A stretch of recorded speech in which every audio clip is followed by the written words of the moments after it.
या middle east के 16 देश मिलकर भी टक्कर दे सकते।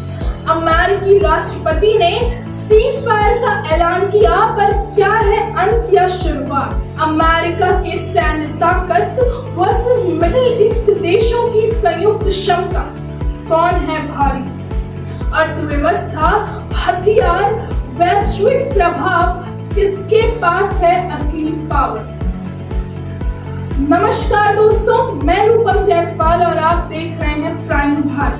पश्चिम एशिया की हालात एक बार फिर दुनिया का ध्यान खींच रहे हैं। ईरान और इस्राएल के बीच बीते 12 दिनों से चल रही भीषण जंग अब थमती दिखाई दे रही है। अमेरिकी राष्ट्रपति डोनाल्ड ट्रंप ने दोनों देशों के बीच युद्ध विराम यानी सीज फायर का ऐलान कर दिया, लेकिन सवाल ये है कि इस पूरे घटनाक्रम में अमेरिका की भूमिका सिर्फ मध्यस्थ की रही या फिर वो एक बार फिर दुनिया की सबसे बड़ी ताकत बनकर सामने आए।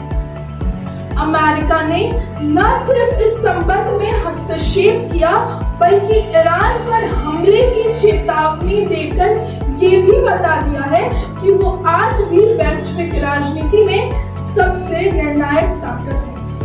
वहीं ईरान के सुप्रीम लीडर ने साफ कह दिया है कि दबाव में झुकने वाले वही हैं और उनका संघर्ष जारी रहेगा।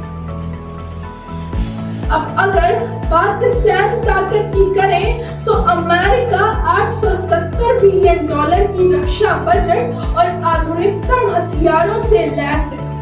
उसके पास 11 एयरक्राफ्ट कैरियर, विश्व भर में सैन्य अड्डे और परमाणु ताकत भी मौजूद है।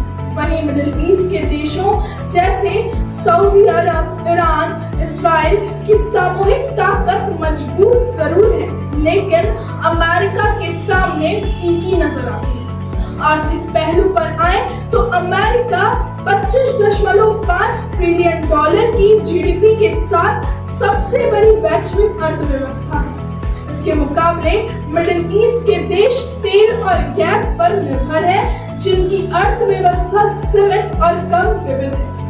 चाहे बात ही सैन्य ताकत की, अर्थव्यवस्था की या वैश्विक प्रभाव की, मिडिल ईस्ट के 16 देश भी संयुक्त रूप से अमेरिका जैसा शक्ति के समक्ष नहीं थे। फिर भी क्षेत्र स्तर पर इनकी भूमिका महत्वपूर्ण है। तो आपका क्या मानना है?